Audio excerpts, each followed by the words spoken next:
number of tests carried out in the country to 861,561. From the confirmed cases, 754 are Kenyan, while 26 are foreigners. 460 are male, while 320 are female. The youngest is a 1-year-old child, while the oldest is 94 years old. 552 patients have also recovered from the disease. Of these, 468 are from the home-based care program, while 84 have been discharged from various hospitals in the country. The total recoveries in the country now stand at 53,526.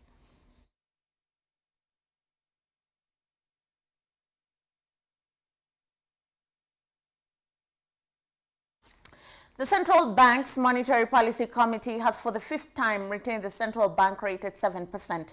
This after the committee assessed the economy and concluded that the policy measures implemented since March were having the intended effect.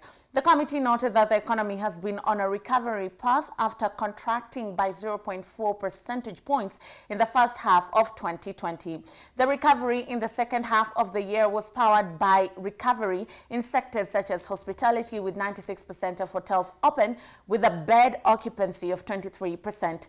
Exports have also seen an increase of 2.8%, with tea having the strongest rebound at 13.2% due to increased outputs, followed by flowers at 4.8%, signaling increased international demand. Other key indicators include growth in private sector credit at 7.7%, 9% growth in remittances to $263.1 million in October 2020 compared to $224.3 million in October 2019.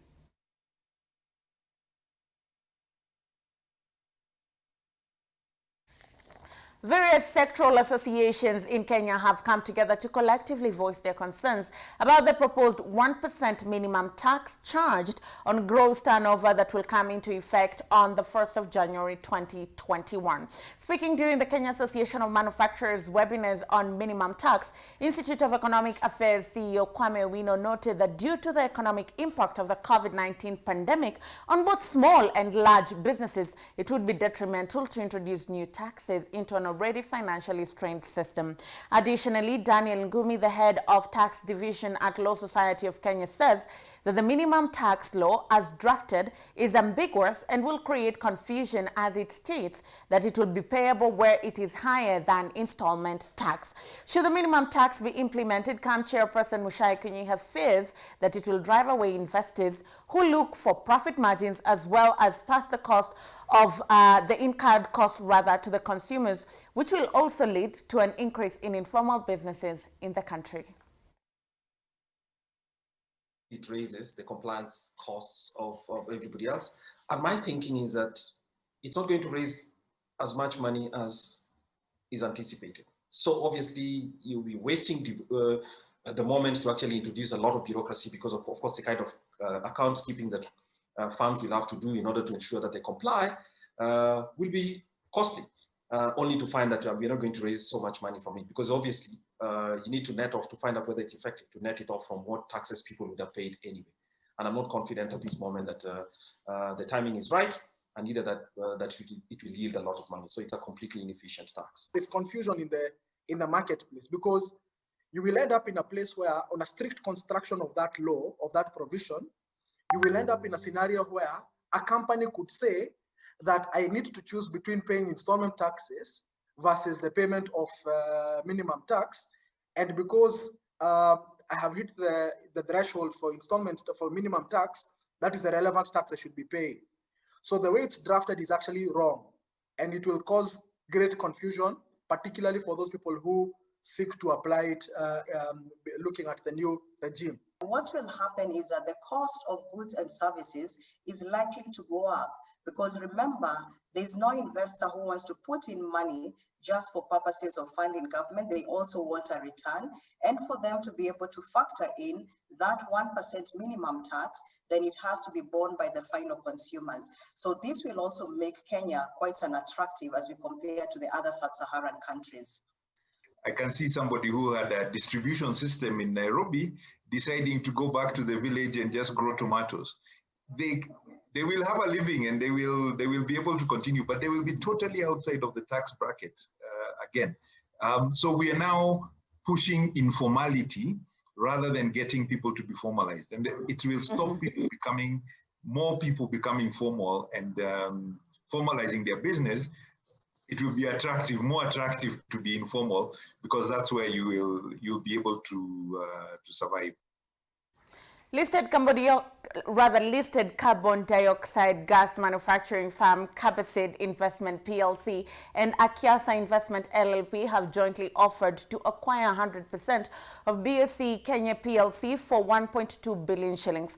According to a notice published in the local dailies, the two firms are aiming to combine BOC's product portfolio and services with Cabasid's investments existing businesses in order to create a business that will become the East and Central Africa's region supplier of choice for industrial, medical, and special gases. Speaking on behalf of Cabasid and Akiasa, Cabasid Investment Chairman Ambassador Dennis Awori has said the acquisition would make BOC locally owned and thus better positioned to take advantage of market opportunities in Kenya and the region. BOC Gases Kenya PLC is majority owned by UK-based BOC Holdings. Although Cabasid's investment does not own shares in BOC, BOC currently holds 14.85 million shares in Cabasid, translating to a 5.83% stake. According to the Companies Act, this restricts Cabasid from acquiring not more than 49.99% of shares in BOC. It's against this backdrop that Cabasid and Akiasa Investment have jointly made the offer. Aksaya Investment LLP is a local investment firm wholly owned by veteran local entrepreneur Balobai C. Patel, who also holds jointly with Amajit Balaboy Patel a 40.38% shareholding in Cabasid Investment. Under the offer, if BOC will still hold shares in CIL by the close of the offer on 31st July 2021, Cabasid Investment will acquire 49% of BOC, while Aksaya will take up 51% of BOC's share. But should BOC sell its shares in Cabasid, Cabasid Investment will proceed to acquire 100% of BOC shares, and Aksaya will waive its rights to acquire any shares in BOC. Should the two acquire at least 75% of BOC shares, BOC Gases Kenya will be delisted from the Nairobi Securities Exchange, subject to the Capital Markets Authority approval.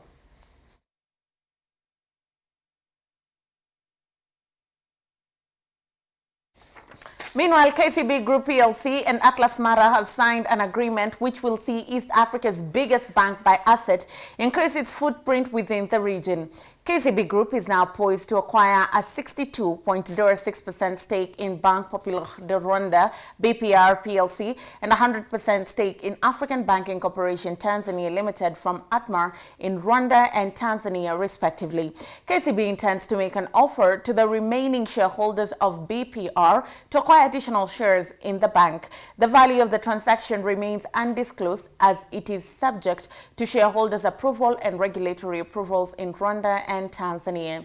In a statement sent to newsrooms, KCB Group Chief Executive Officer and Managing Director Joshua Igara has said the transaction was part of KCB's ongoing strategy to explore opportunities for new growth while investing in and maximizing returns from the group's existing businesses.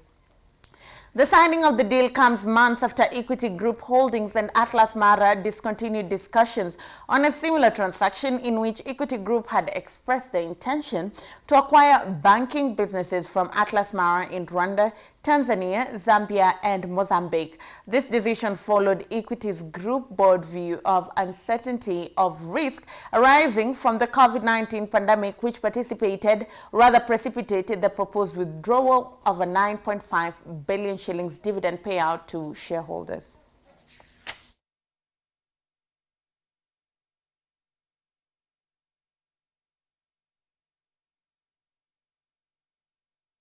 Williamson Tea Kenya PLC has bounced back to profitability in its half-year results for the period ended 30th September 2020. The listed tea company has reported a pre-tax profit of 45.2 million shillings, up from a loss of 94.1 million shillings recorded during a similar period last year. The profit jump has been attributed to a 44.8% jump in the tea's company revenue to 1.9 billion shillings. This was on the back of what the company's management terms as favorable weather conditions and strong support from its smallholder farmers despite continued low tea prices. Going forward, the company says the outlook remains difficult. Moving on, ransomware attacks have grown by 118% globally, according to the latest Serianu cyber security report. The report further states that regionally coordinated attacks in East Africa are on the rise, particularly when it comes to attack execution, tools utilized, and targeted systems. Additionally, the report indicates that business continuity plans and organizations encountered both security and operational challenges as they adjusted to the COVID-19 policies, with Kenya registering growth of over 50% unsecured remote connections as companies gradually adopted remote working. The report shows, however, that despite the increase in ransomware attacks, there is also a rise in public cyber vigilance, with the Directorate of Criminal Investigations now making concerted effort to publish faces and names of up to 130 suspected hackers in Kenya. Speaking at the launch of the report, the Chief Operating Officer of Serianu, Joseph Mathange, said that in order for individuals and companies to effectively handle cybercrimes, there is need to develop a risk management and continuity planning framework. Fortunately, the level of understanding, the level of them being able to appreciate exactly how this law is going to impact them, it's been a bit surprising. There doesn't seem to be a very clear understanding that indeed now that this is the law of the land, and that this is the law of the land, there is potentially financial penalties if you're not compliant to the law. There's really a very low understanding and appreciation of exactly those numbers.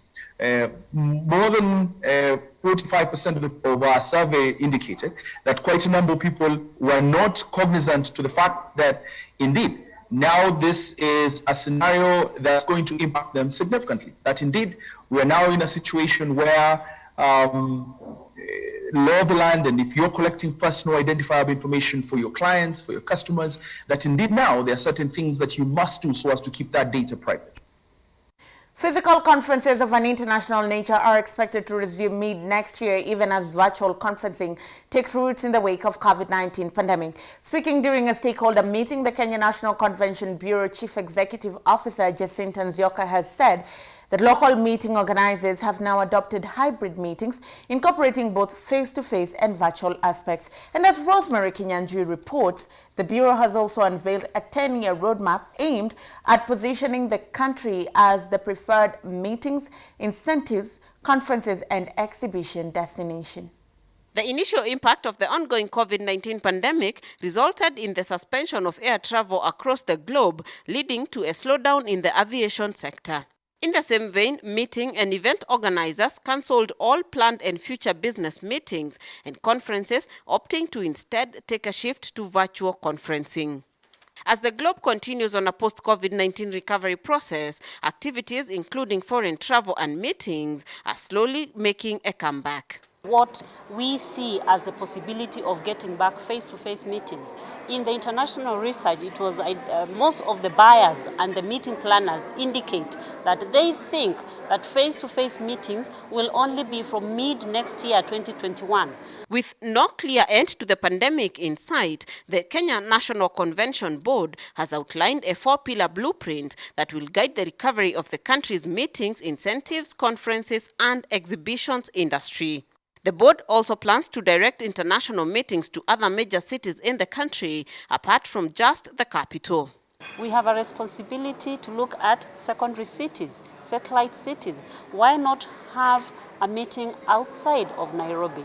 Why not go to Eldoret, for instance? So we believe that this blueprint is a great idea by KNCB, and that because we are working together with them, we are going to see how Nairobi is not going to lose out. The roadmap will focus on building industry competitiveness, strengthening stakeholder partnerships, accelerating growth, and increasing the socio-economic benefits of the sector into Kenya's communities. Rosemary Kinyanjui for Metropol TV.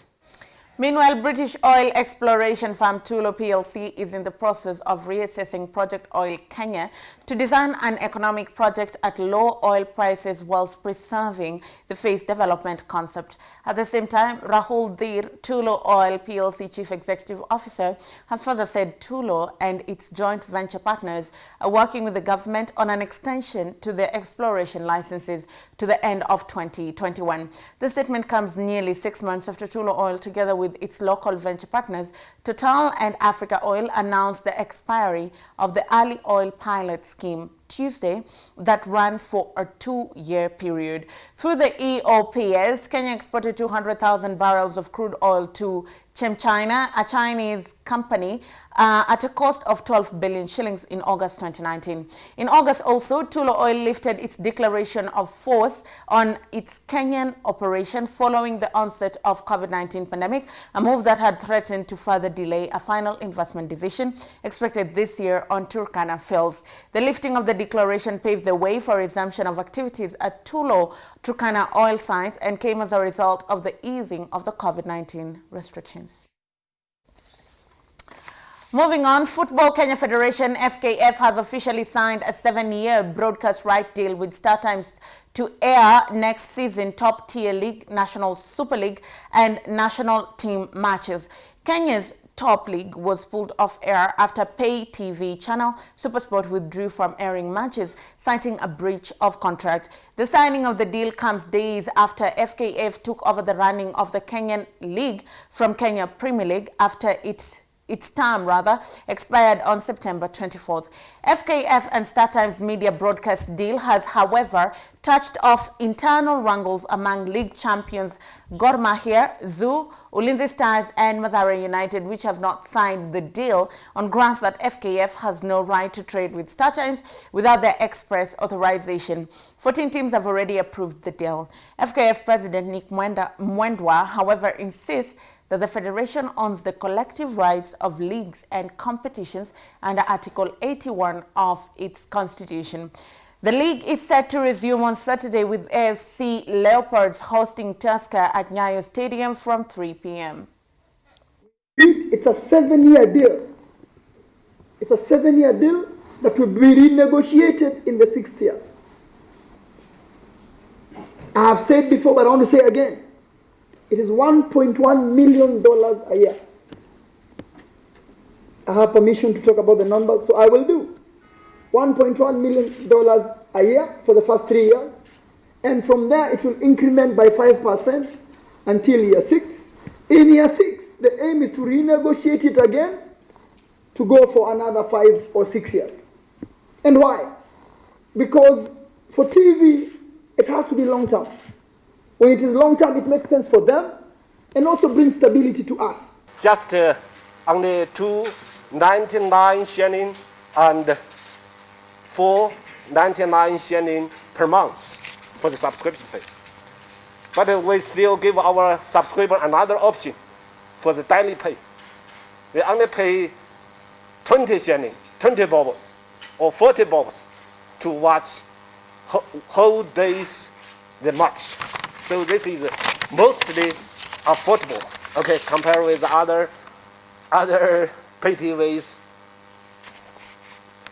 It is our commitment to give our subscribers the best front rooms experience of the Football Kenya Federation Premier League. Meanwhile, in the foreign currency market, the Kenyan shilling has weakened further against the US dollar and is now approaching the 110 shillings level to the dollar. This is amid concerns of a dwindling supply of dollars and high demand for dollars by import sectors such as merchandisers and oil importers. Here's a look at the day's indicative exchange rates for various currencies.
Moving beyond our borders, Ethiopia's Prime Minister Abiy Ahmed has ordered Ethiopia's army to conduct a final offensive on the Tigray People Liberation Front leadership in the Tigray region capital Mekelle following the expiry of his 72 hours ultimatum to the group's leadership to surrender. PM Abiy has, in a statement on Twitter, said, quote, "The last peaceful gate, which had remained open for the TPLF clique to walk through, has now been firmly closed," end of quote, and that his government's law enforcement campaign has reached its final stage. He has, however, said thousands of Tigray Special Forces and militia members have surrendered to Ethiopia's National Defense Force. Abiy has also assured that the great care will be given to protect innocent civilians from harm. His statements come a day after he declared that Ethiopia would not accept what he terms as unwelcome and unlawful acts of interference in the country's internal affairs, adding that the country's government is undertaking a law enforcement operation against the TPLF, which he has accused of destabilizing the country over the last 3 years. The ongoing crisis has seen thousands of Ethiopians flee the country to neighboring Sudan, with hundreds feared dead, with African countries reportedly requesting more time to allow for diplomatic efforts by the African Union to continue, according to a report by the BBC.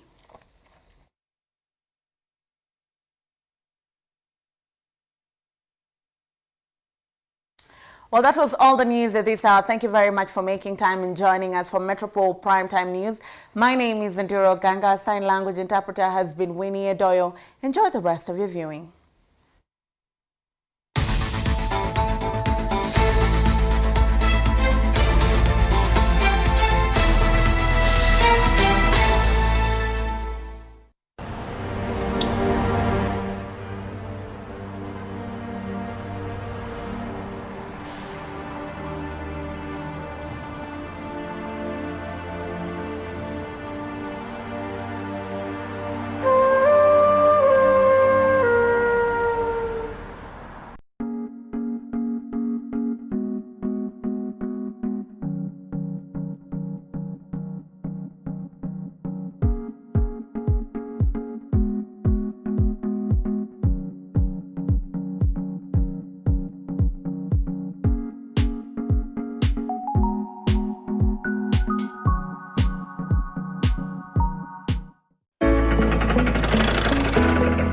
Amica Savings and Credit has now become even more convenient for you.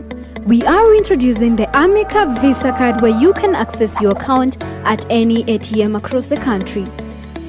With your Visa card, you can withdraw, deposit, and check balance at any ATM. Walk in any supermarket or petrol station and pay using your card with no worries. No need to carry cash around. Just make a swipe and we'll take care of the rest.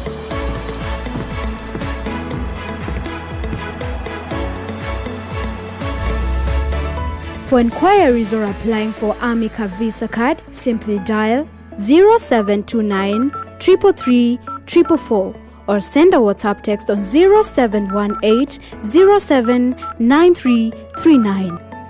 Amica Savings and Credit. Plan smarter, live better.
Kamau, the proprietor of Kamau and Sons Suppliers.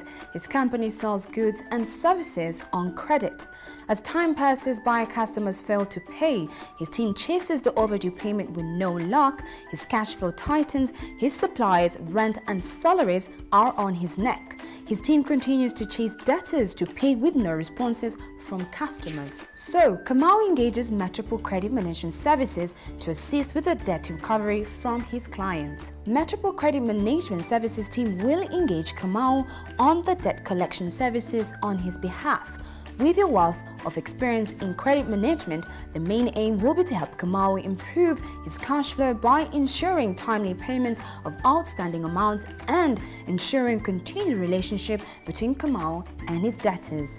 Kamau is also assured that there will be no expenses that will be passed to him by Metropol apart from commission on amounts collected. Metropol Credit Management Services will reach out to debtors by assigning dedicated credit management officers who will work on suitable recovery strategies. The credit management officer will reach out to Kamau's debtors and understand their reasons for default payments, as well as come up with a mutually agreed repayment plan. All this time, Kamau and his team will be updated on all the stages of the process. Metropol Credit Management bills Kamau a % commission of the amounts collected. Metropol Credit Management Services also offers the following services: skip trace services, asset trace, and investigation services. Talk to us today.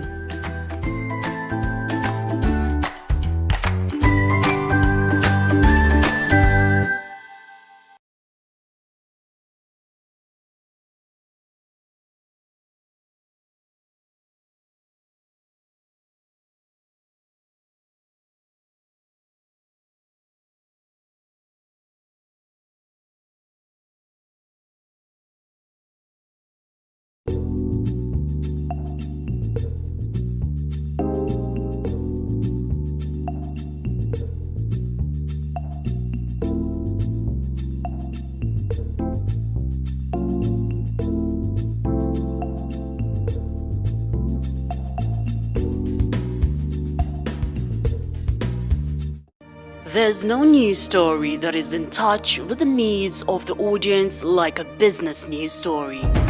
Therefore, as a business anchor, it is in my mandate to understand the source of the story and, most importantly, consequences of the story. Which means before I take that script into my hands, I have to be close to the story. I have to experience the story, or simply, I have to live the story. It is Friday, the 5th of July, 2019. It's 1 p.m., so welcome to Metropol News at 1. My name is Nina Shaban.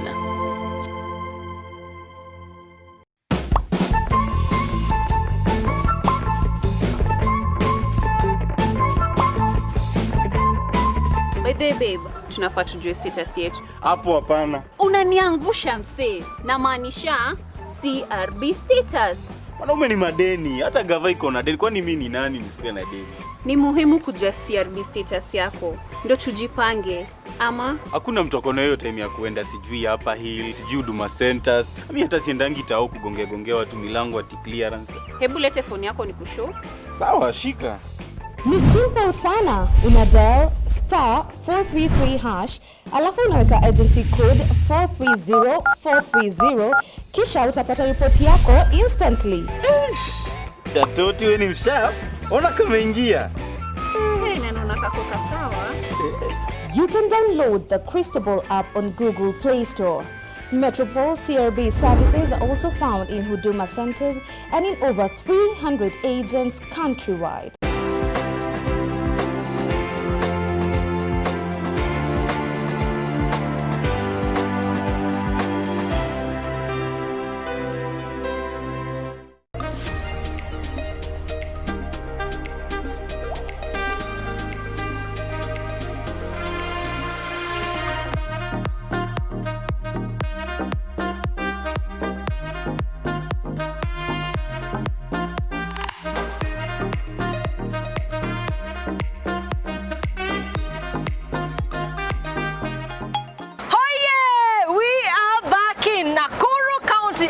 This week tunawaletea mabati mabati bora. Haya basi, tunakutana mwanadada mmoja ambaye kweli ameweza kubombea kwa hii biashara. Haya basi, ishakuwa ungana na Mitabitha Muthoni ndani ya Mabati Bora Manufacturers Limited. Karibuni.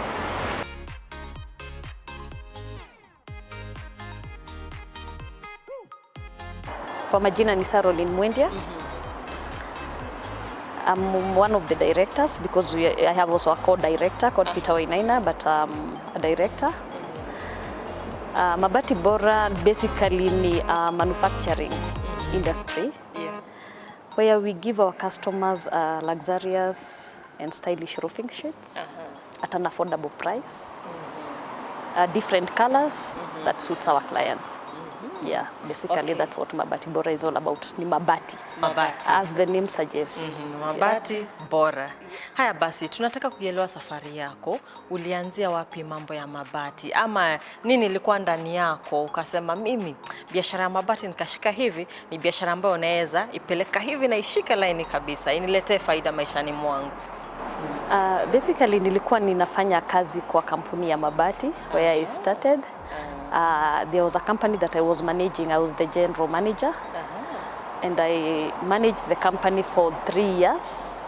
So when I decided to start my own company, I already had the experience because I had transformed that company from 0 to wherever it was in 3 years. So basically I had everything that it would take to start my own company, because if I was able to manage someone else's company, then there was no reason kwa nini singefanya yangu. Aha, sasa as a woman ni ngumu sana uone mwanamke ameingilia manufacturing, sana sekta hii ya mabati ya.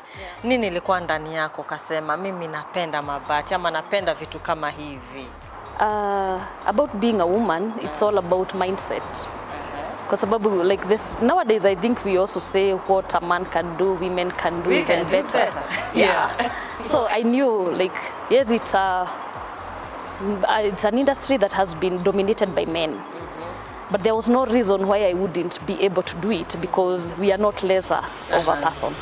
Tukiangalia takwimu kutoka kwa chama cha Kenya cha wazalishaji kwa wanawake katika kazi, 36% ya wanawake wako kazini ukilinganisha na idadi kubwa ya wanaume ya 64%. Lakini kwa sekta isiyo rasmi, wanawake wanaomiliki biashara ni 93%. Hii ina maana kuwa wanawake wanazidi wanaume kwa sekta za kiafya za kibinadamu na kwenye shughuli za kazi za kijamii. So fast forward, umetoka kuwa GM of that company, mali ulikuwa umekuja umeanzisha yako. Ulianzisha mwaka gani na safari yako imekuwa vipi? I started last year, and the only thing that I wanted to show maybe the world or the ladies that you can come out from being employed to employing yourself. Yeah. Kwa sababu you know most of the people their dream ends after employment. And sometimes I don't know whether I'm the only person when you are na hiyo, like if you wake up one day and somebody tells you don't come tomorrow, what would you do? That is something even when you are employed unatakikana kukaa ukijiuliza. If tomorrow you are told not to come to work the following day, is your dream gonna end there? Are those people that were looking up unto you, is their success story gonna end there, or they will still move on? I think that's what motivated me to start my own. Like when I was told to go for a leave, and then I went home and I slept for 2 weeks, and I asked myself, what if it was termination? How would I start that? And I was like, now I think I'm good enough to do my own things, whereby if I wake up every morning, I don't have to worry if somebody will tell me tomorrow don't report to work. Yeah, that's what motivated me. And again, what motivated me was I didn't want that person who was looking up and to me to feel like their life can also end like mine. I wanted to show them there's life after employment. Being conversant with mabati, that means you understand the whole production process, where they get the mabati, how they process everything, but no, the issue is capital. Yeah, when it comes to capital, that is something that each and every business comes to a halt. Exactly. Yeah. So where did you start with yours? Where did you get the money? Narrate to us your financial journey when you started the Mabati Bora business. That was quite something because you're there, you have an idea. You know Mabati business, like let's not even talk about Mabati. Like manufacturing by itself is the in thing now. If you're in manufacturing, you can never go wrong with manufacturing. You can never go wrong with manufacturing. That's why I think it's even in the President Big Four agenda. Manufacturing, it's still in affordable housing, still goes back to Mabati. Yeah. Women empowerment. I'm a woman. Yeah. Youth. So it's like I was fitting with the whole Big Four agenda as a president. Yeah. So it means if the country can decide to support the Big Four agenda of manufacturing, then it means you can never go wrong with manufacturing. So I knew I could never go wrong with that. But then I didn't have the money. We started with being a distributor. You know, sometimes you like start small. Yeah. I had a support team. I had my co-director. Yeah. I had other support team that people I could talk to, not necessarily them giving me the money, but telling me I can do it. Yeah. And then we approached the bank and we sold our idea. You know, have you ever called people, because we didn't have an office, in your own house and tell them what you are thinking and they buy it? That's how much, like I really knew what I needed. Yeah, and I had to go for it. Like there was no turning back. And that's how we got some money, started the distribution point. The other co-director also had his savings. We started buying Mabatis from other companies and selling to our customers. I already had the Nakuru market. But what I can advise someone who is employed, when you are working for someone, do it with your whole heart. Like, usibakishe anything. Because if I was treating people badly, kwa sababu niko kwa kampuni ya wenyewe, nobody would be coming here. But because I was good, there was communication, tulikuwa tunasikizana nao, there was that breakthrough. So hata wakati nilianza yangu, the same customers came looking for me. Yeah, because of that relationship. I dedicated my all to that company. So now let's look at the production bit of it. When it comes to investing, umepata pesa fulani, kiwango fulani, umeanzisha your distribution business, and then you put up your own, sindio? Yeah. How did you come about getting a location? It's here in Nakuru, getting this big space here. That's why they say the legality into it. Yeah. Sometimes that's why they say maybe 2 is better than 1. Because like you say, I'm very good at sales, I'm very good at marketing. My co-director is very good at engineering because that is his field. So it's like I'm good in this, he's good in that. So when it came to acquiring the machines, the materials, the setup of the company, he did it within 3 months. Like setting up everything and acquiring the machines. That's how fast it was for him because that was his field. Maybe it would have been a little bit difficult for me, but he did it. So that's why we are good as partners because it works for us. Yeah, but you see, like when we started the distribution point, we were like, why should we limit ourselves? Why should we limit ourselves from buying to other companies and selling? And maybe people will think it's our product. Why don't we have our own brand? And again, still goes back to looking for finances. I think the whole thing is all about finances. But it's not all about finances. It's the idea that you have. There are so many people who have a lot of money and they can't come up with anything. So let's look into starting this business. Kwa ule mtu mwenye anakutazama anasema mimi Sarolin amenipatia idea, amenipatia yani nasikia na msukumo, encourage, yani naweza anzisha biashara kama yake ama anything else. Kuianzisha hii biashara besides finances unahitaji nini? Vision. You need to have a clear vision of what you want. Yes, exactly what you want, where you want to go, where will you be in 5 years. Like you have to have it clear in your mind. Yeah, it's not like something you can gamble with. You must have a business plan. Now you also need to have your projections. Like if I started this way, unapanga kufanya nini? Maybe in 1 year, what are your targets? We always set targets here. Every month we have our own meetings and we set targets. Like this month we have been able to sell like 10 million. How do we move to 15 million? So now maybe you start telling your people to start going to maybe a field, site to site, looking for distributors who can also move your products, hardwares, such like things. You've got to also look, you have to work with people. Yeah, it doesn't, you can't do it on your own. You need people to make it work. But the big challenge about any business is capital. You know, every business is capital intensive.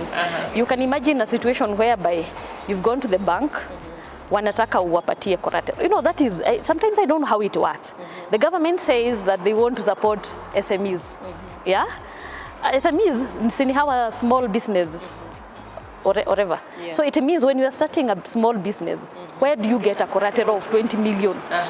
Yeah. Which now that brings the aspect of SMECA into your business. Exactly. Probably you can tell us how you have used SMECA and how it has helped boost your investments. Yeah. With that, you see now, at least now they are able to come in, see maybe what you've been doing, look into your accounts, and maybe they can be able to say, this person anaweza pewa pesa kiasi fulani kwa sababu we have seen their books na how it can help them.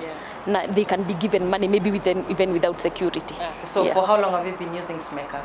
1 year. 1 year? Yeah. So far so good? Yeah, it's good. Wow. It's good. Something that you'd recommend to any business. Yeah. Because once they come and they are able to see your systems, everything is running, they see that your systems are in place, then the bank can use that to like give you some money. Yeah, with only that, with the system. Yeah. Mchango wa utengenezaji kwa pato la taifa umeweza kuenda chini kutoka mwaka 2016 mpaka wa 2019. And on that note, tunachukua break kidogo, lakini usidondoke manake tunarejea na mengi kusoma kutokana na hii biashara ya mabati bora. In all my journalistic careers, I have seen shows in and out. Questions, and more questions, as you may know. Well, this is not your ordinary primetime show. Questions and answers and boom, time's up. Opinions and thoughts being gagged down your throat, yet you have no say. One party versus the other, flexing the muscle to see who's smarter. For us, it's simple. The show is about you. Topics that affect your daily life. We slow it all down to decipher it in a way that makes sense to you and explain how it trickles down to the last shilling in your pocket while engaging thought leaders, opinion shapers, and policymakers. And for the full circle, we add your voice into the conversation. This is Metropol Debrief.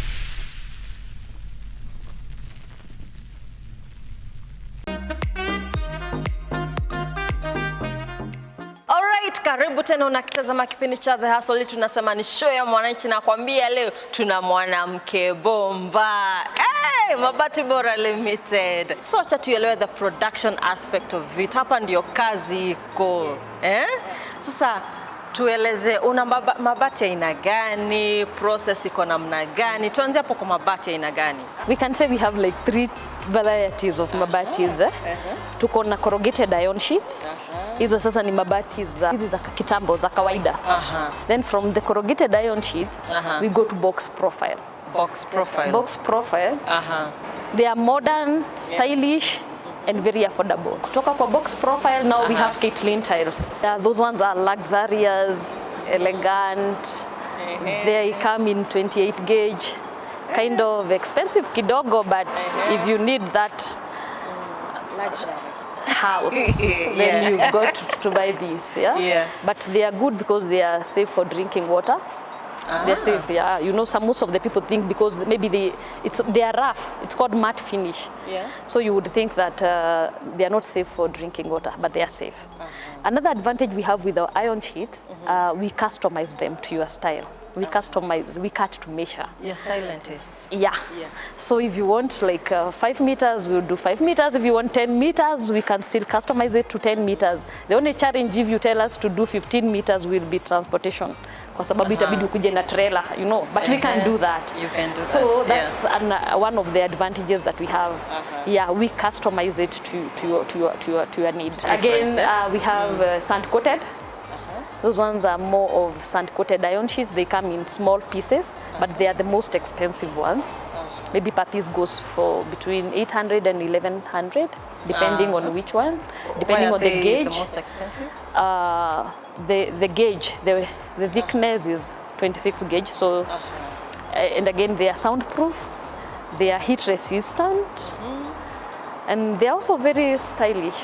Yeah. You look at the house and you know, yeah, somebody has put some money in it. Yeah. Kila customer mwenye anaingia, hakuna mwenye anakosa. Na sasa umesema pricing, mabati yako na uzaji.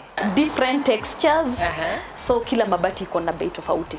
But kama sasa unaona hizi za aluzinc, hizi zenye watu wengi wananunua, maybe they will range between 250, the cheapest. Lakini kuna za 32 gauge. Those ones you can't really use them for roofing. Those one will go between 230 and the most expensive one will be 1100 per meter.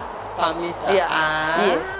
And again, our mabatis, they have been certified by KEBS for quality purposes. Why we are different is because we can open an account for you and then you can be paying kidogo kidogo, malipo ya pole pole. Maybe when you are starting to build your house, unaanza kulipia mabati.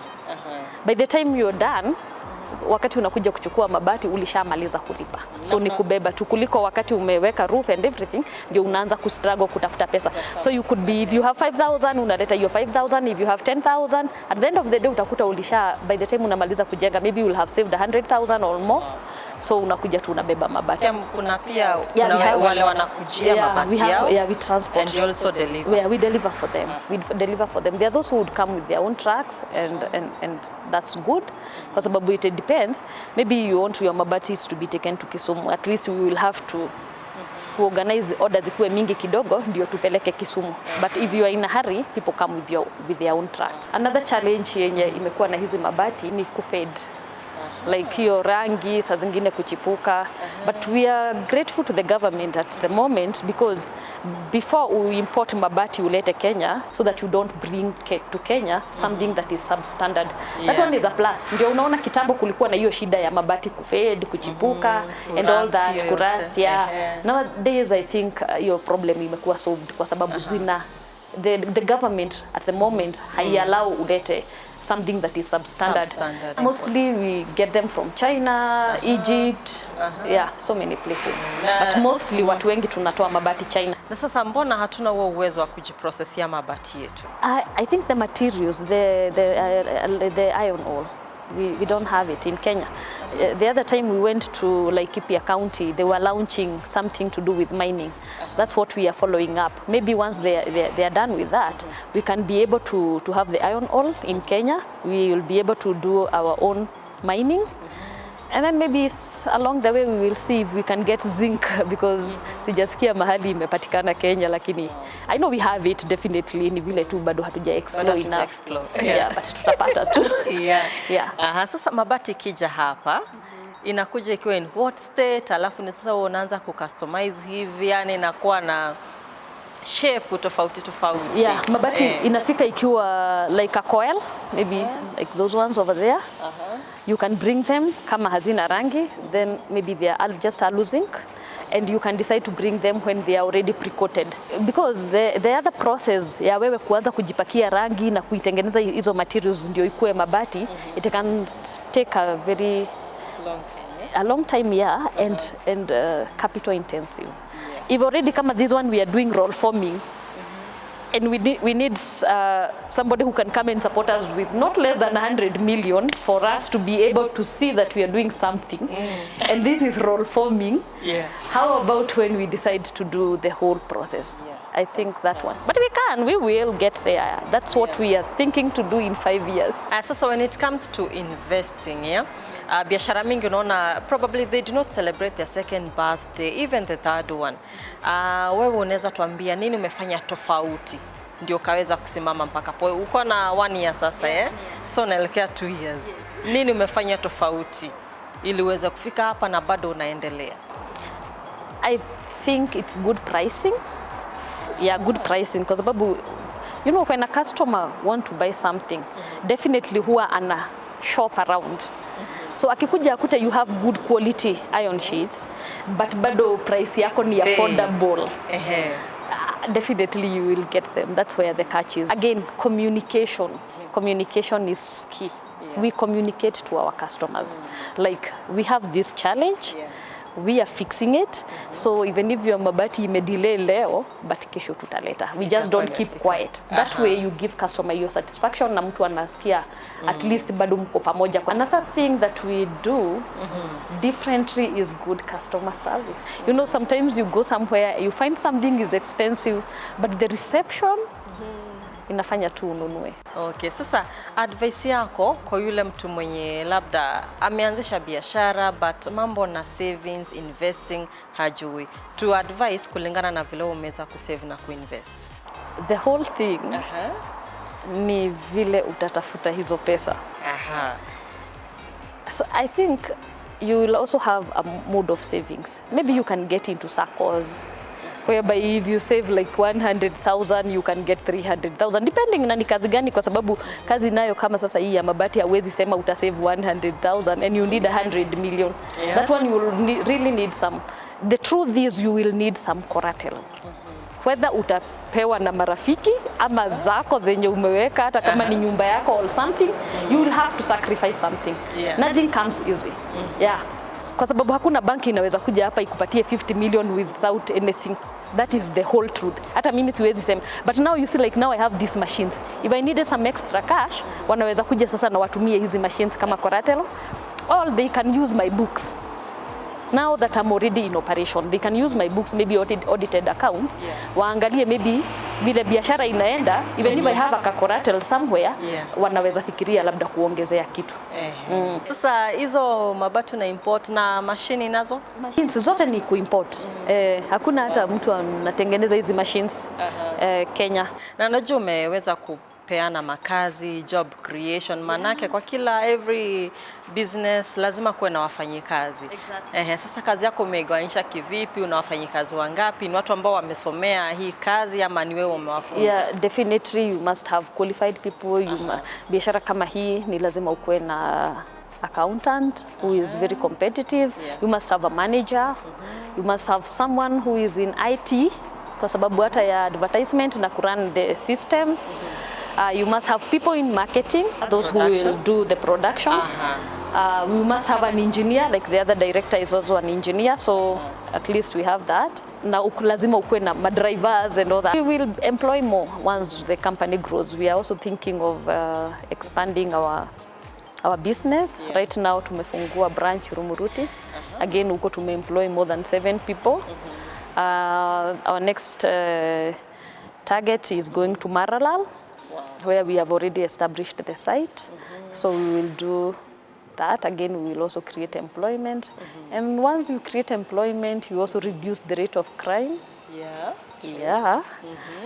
Revenue to the government. When it comes to legal matters, like what do you need to set up this business? You need the KEBS certificate, you need the NEMA certificate, NCA, because you wouldn't want to do a building and then it collapses when people are still working here. You need a government license, the county government license. Such and so many more. There's so many. We are also planning to call the county government. We do a launch because when we wanted to do the launch, then the corona thing happened. And corona happened. So. And how has it affected you so far? Basically, I think saidi ya mabati ni kama hatujakuwa affected kwa sababu everybody went home and now everybody else is building, you know. Kwa sababu sasa wali realize kumbe wanaweza fukuzwa na corona town. Sasa warudi mashamba. Lakini kutokana na utafiti wa Metropol Harvest, uzalishaji wa mabati ya karatasi ulifanya vema kutoka mwaka 2016 hadi wa 2019 ukilinganisha na wa 2020 ambapo uzalishaji ulienda chini. Very soon we are also tunaenda kukua giant. Wow. Yeah, You will, people will because- be looking at us and they will be like, how do I compete with the Mabati Bora? That's where we are going. Yeah, hakuna mtu atakuwa anapita hapa. You know, we are in the highway. Ni kama umeweka block. Yes, and we are Kenyans and we are Yeah. promoting Buy Kenya, Build Kenya, you know? Yeah. Sasa advice yako to a fellow woman who is probably also in the manufacturing business, a word of advice to her, and also generally to the mwananchi mwenye anasema Rona happened, hakuna kazi naweza fanya, bado nataka kuemployiwa, niko na idea, sina pesa. Advice yako inaweza kuwa gani? Also to fellow women, we can do this. Hakuna Yes, we kazi can. ya wamama na ya wanaume. We can all do something. We can manage because I think when it comes to brain or IQ, I think even women have high IQ. We do. Yeah. Wamama, tujikaze kabisa. Let's get in there. Let's compete with men. We can manage. We don't have to sell clothes and shoes. Wacha tuingie manufacturing, wacha tutengeneze mabati, wacha tuingie kwa those hata kware. Tunaenda tunaanza kuchimba mawe na we can do it. Why not? Nao wale wenye wanataka kuanzisha biashara, you can also manage. Haya basi, biashara ni nyingi, lakini wacha tuangazie ambayo waweza ekeza kwa shilingi 5,000. Biashara ya kushona mikeka.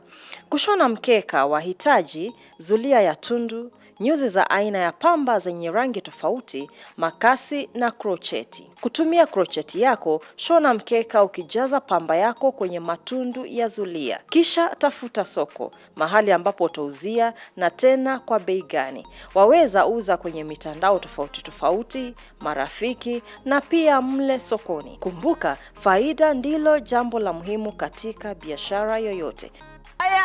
Haya ndio tulikuwa tumekuandalia kwa siku ya leo, na kutoka kwangu Tabitha Mudhoni na mwenzangu hapa India, Mabati Bora Factory. Tuendelea kujenga, tuendelea kununua mabati, high quality roofing sheets, free transportation. Na mabati ni Mabati Bora. Kweli umesikia, Mabati Bora. Tuendelee kujenga nchi, tuendelee kujenga, na tuonane tena wiki ijayo. Kwaheri. Asante sana.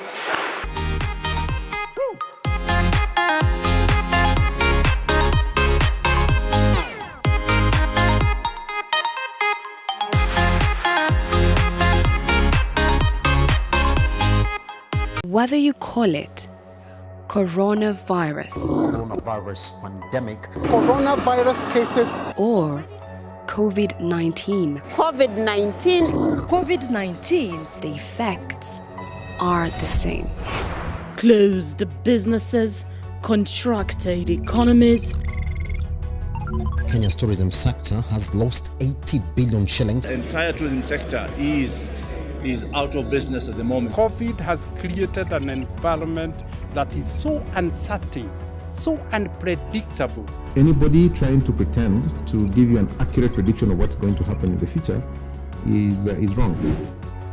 The conversation has now moved from what unprecedented measures economies will be forced to take to reopening as they fight the COVID-19 pandemic.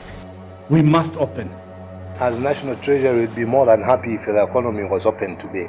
Airport terminal access shall henceforth be restricted to workers and travelers only. Narudishia rais wetu asanti njia ya kufungua. Biashara saa zitaendelea. Should the situation deteriorate, we will have to revert back to lockdown.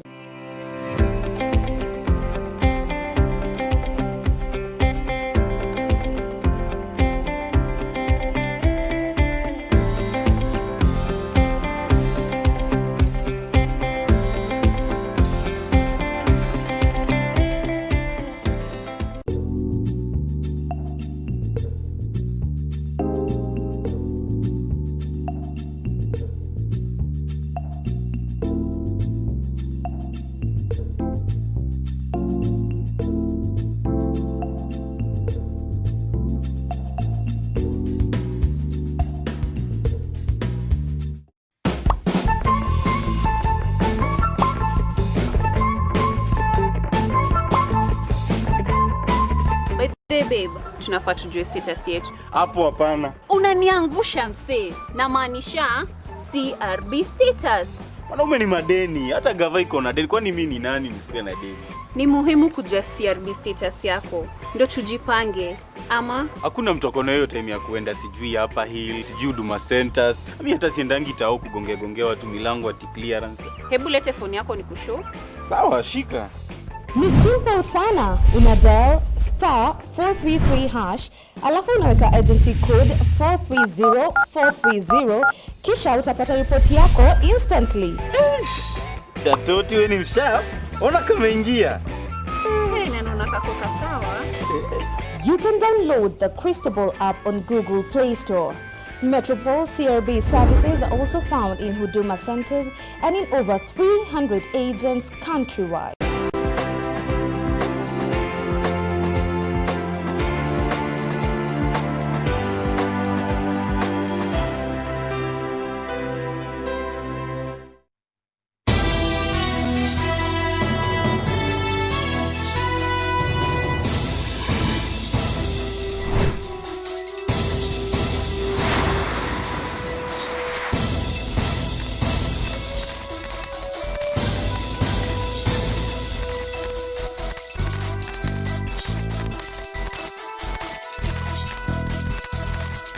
Few weeks shy of a year of a global health pandemic, the global GDP is expected to grow to 2.9% from the projected 3.3%. Africa is equally reeling from the impact of the COVID-19 pandemic, with its GDP shading 1.4 percentage points to 1.8 from the projected 3.2%. Now, while a vaccine is still a wait and see, all efforts to reopen economies are being shut down by COVID-19 cases resurgence, or worse still, a second wave of infection that has hit Europe and parts of Asia. What is the real state of the COVID-19 pandemic across Africa? What is the trickle-down effect of the economic slowdown that we are seeing? And how can resuscitation be induced into the African economy amid a resurgence? Hello there and welcome to the Pan-African edition of Meet the Press. This is Metropol Debrief and my name is Ndero Oganga. November has been the darkest month for Kenya since the onset of the COVID-19 pandemic in the country. In under 20 days, according to the Health Cabinet Secretary Mutahi Kagwe, the country has so far recorded 14,927 positive COVID-19 cases with 274 deaths. Out of the fatalities, 8 are frontline medical workers. Since the confirmation of the COVID-19 pandemic in Kenya in March, Kenya has so far recorded 70,804 COVID-19 cases, 1,287 deaths, and 46,244 recoveries. To the south of Kenya, the Tanzania's COVID-19 status is unknown, with the president constantly downplaying the severity of the disease, comparing it to common cold. Tanzania last reported its COVID-19 case on the 30th of March with 180 cases, and since then, it's been business as usual, with an election held and a packed-to-capacity swearing in of President John Pombe Magufuli. The United States of America has since issued a travel advisory on the destination. Seychelles is among the few countries in the world yet to register fatality from the pandemic. The East African archipelago island has so far recorded 160 cases with 157 recoveries. The island that heavily relies on tourism has begun easing travel restrictions. From November 16th, travelers arriving from Cuba, Israel, Japan, Maldives, among others, will be permitted to enter Israel. From 12th November, all arriving passengers, irrespective of origin, need to present a recent negative COVID-19 test and test negative again on their 6th day in Seychelles. Further down the Indian Ocean, hospitals in Madagascar have been struggling to cope with a surge of COVID-19 cases. Cases in August quadrupled in the past month in the Indian Ocean island, with more than 13,000 infections and 162 deaths from coronavirus, which has spread to all but one of its 22 regions. Despite the spike, President Andry Rajoelina stands by the herbal concoction called COVID Organics, which was launched to great fanfare in April. It is produced by the Malagasy Institute of Applied Research from the Artemisia plant, the source of an ingredient used in malaria treatment, and other Malagasy plants. Now, that report is just a rough draft of what the COVID-19 numbers look like in the African continent. But what is the trickle-down effect of the pandemic? According to the World Bank biannual Africa's Pulse report, economic growth in sub-Saharan Africa will decline from 2.4% in 2019 to between negative 2.1% and negative 5.1% in 2020, depending on the success of measures taken to mitigate the pandemic's effects. Now, this means that the region will experience its first recession in 25 years. Now, what does this mean for various countries? Let's begin in Ghana, West Africa, where the hospitality industry is adversely impacted due to closure of borders and the general slowdown in tourism and demand for international travel. Remember, this is a country that in 2019 made $1.9 billion from their year of return campaign. There has also been decline in trading volumes and values due to disruption in global supply chain. Ghana, put together with Cote d'Ivoire, supplies 70% of the world cocoa beans. You can imagine what this has done to that economy. There has also been contraction in foreign direct investment inflows to Ghana due to uncertainties, okay? And also, the agriculture value chain could be adversely impacted due to disruptions in global supply chains and slowdown in demand as countries adjust to the new normal. Cocoa farming in Ghana employs, give or take, 800,000 farmers. The impact on these families is about to be dire. The government is also expected to lose net revenue. What impact will this have on the GDP? Now, the impact on GDP's growth will be estimated at 6.8% to about 2.6% in 2020. So instead of 6.8%, it's down to 2%. Now, the biggest tornado hit Ghana in about March, April, May. We remember crude oil, the benchmark has always been $65 per barrel, but crude oil fell under $23 and Brent fell flat to zero and further dipped to negative territory. What's the estimated impact? Now, the shortfall in Ghana Stabilization Fund is set at 1 billion Ghanaian cedis. The Stabilization Fund is a fund that is set to cushion the national budget against the volatility of the oil market. We have the Heritage Fund, which is set to have fallen short of 453 million. The Heritage Fund is a sovereign fund where resources for the next generation are kept accrued from the current natural resources. There was also a shortfall in annual budget funding of about 3 billion Ghanaian cedis, and also transfers to the Ghana National Petroleum Commission fell by 642 million Ghanaian cedis. Now, there's also an estimated impact on tax revenue shortfalls. Now, we begin with import duties, which is at 808 million, oil tax revenues 1,446 million, and non-oil tax revenues is bigger than both put together at about 2 billion Ghanaian cedis. Now, this sort of paints a picture of what's going on. However, what's the real deal? What happens to economies when oil drips to the negative territory, or you don't get the money that you were hoping to get when you take it to the market? Negative oil shock prices account for about 8% of fluctuations in government spending, to mean they don't have money to allocate to various sectors. 20% of imports, you don't have money to import. 8% inflation because of the dollar exchange rates, and 2% real effect on exchange in the long run. As a result, the government revised budget approved by Parliament on the 7th of August forecasts a deficit of about 11.4% of the GDP in 2020, up from 4.7% in its initial budget. Economic growth is now projected at 0.9% compared to 6.8% forecast in November and 1.5% forecasted in March. This is the state of the economy in Ghana due to the COVID-19 pandemic. Let's cross over to our neighbors, Rwanda.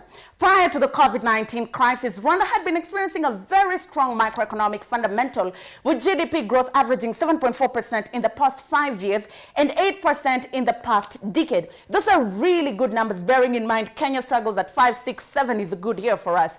In 2019, the GDP grew by 9.4%, one of the highest rates of growth in Africa and in the world. Remember, only Rwanda and Ethiopia are the African countries that dance around the double-digit GDP growth. Now, growth is poised to decelerate to about 2% in 2020 due to both reduction of global and domestic demand and disruptions in supply. Now, what's the impact? The National Bank of Rwanda report from 30th of April says that there has been a significant slowdown in the services and industry sector, and that demand for loan is down by 10.6% in the first quarter of 2020. And remember, this is when the pandemic was just beginning. Imagine how it is in quarter 3 and quarter 4. When it comes to imports and exports, Rwanda's imports from China decreased by 23% from January to February and are highly likely to have decreased further. This will also affect exports, as over 70% of Rwandan exporters are also importers by themselves. Now, also in Rwanda, small and medium enterprises account for 41% of all private sector employment, as is in very many African countries. SMEs are about 98% of all enterprises and provide 84% of private sector employment. The IMF projection of the annual GDP for Rwanda shows that a change of around 3.5 will occur in 2020 and 6.7 in 2021. At least the recovery numbers look slightly stronger. However, in a survey done on the socioeconomic impact of COVID-19 in Rwanda, 80% of respondents say they have depleted saving to pay for food, healthcare, and other expenses since February 2020. Another 80% of employed individuals have earned less pay than they did before the lockdown. Now, 80 is slightly higher because Kenya is estimated at about 65% who have taken pay cuts. That's how the East African region looks like if we go by Rwanda. Let's go down south to our neighbors in South Africa, where the overall GDP is expected to decline by at least 5.1% and up to 7.9% at the end of 2020 and recover slowly through to 2024. Now, South Africa has had a difficult run. The rand has weakened by 11% in the first 2 months of 2020, dragging down other SACCO members' currencies, and the rating credit agency Moody is expected to downgrade the country to a non-investment grade later in 2020. Now, government revenues have fallen by 3.5% in the optimistic scenario and 5.1% in the pessimistic scenario in 2020. This is attributed to the depressed economy as well as government expenditures growing at the same rate as before the COVID-19 pandemic, i.e. in the absence of our stimulus package. Now, this just shows you South Africa had problems